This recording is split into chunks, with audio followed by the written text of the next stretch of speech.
আসসালামু আলাইকুম। আজকে আমি আপনাদের যে রান্নাগুলো দেখব সেগুলো আমার ছোটো পুপি আমাকে সাহায্য করেছে। শিম দিয়ে বড় মাছ, শিমে বড় মাছ কেটে দিয়েছি, সাথে পেঁয়াজ কাঁচামরিচ। এরপরে পুপি দিয়েছে লবণ, মরিচের গুঁড়া, হলুদের গুঁড়া আর ধনিয়ার গুঁড়া। এগুলো সবগুলো পুপি সুন্দর করে এখন হাত দিয়ে মিক্স করে দিবে। তেল দিয়ে মিক্সড করে পানি দিয়ে চুলায় বসিয়ে দেওয়া হলো। আরও একটি রেসিপি আজকে পুপি আপনাদের সাথে শেয়ার করবে। যেহেতু ফ্রিজে ছিল, পানির পরিমাণটা মোটামুটি একটু বেশি দিতে হবে। আর যেহেতু মাটির চুলায় রান্না করব, এই জন্য চুলার তাপের পরিমাণটা একটু কম ছিল। তো চলেন এখন মাংসের ভর্তা রেসিপিটা আপনাদের সাথে শেয়ার করি। এগুলোতে পুপি হলুদ এবং লবণ মিশিয়ে কড়াইতে ভালো করে ভেজে নিচ্ছে। একটু কড় করে করে ভেজে নিতে হবে, কারণ এগুলো আমরা পাটাতে ভালো করে বেটে নিব। দেখেন ভাজা প্রায় শেষ। এখন শুকনো মরিচ ভেজে নেব।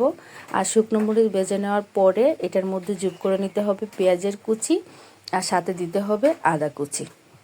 মোটামুটি আমাদের সবগুলাই এখন রেডি হয়ে গেছে।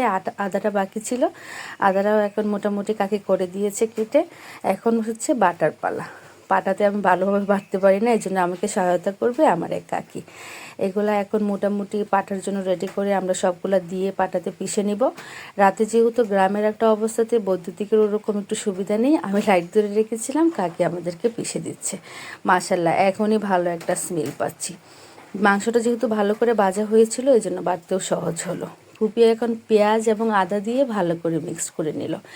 মাশাল্লাহ, গ্রামের মানুষের এ ধরনের সহজ জীবনযাপনের সহজ সরল রেসিপিগুলো আমার কাছে খুবই ভালো লাগে। আপনাদের কাছে কেমন লাগলো অবশ্যই জানাবেন। সবাইকে অসংখ্য ধন্যবাদ।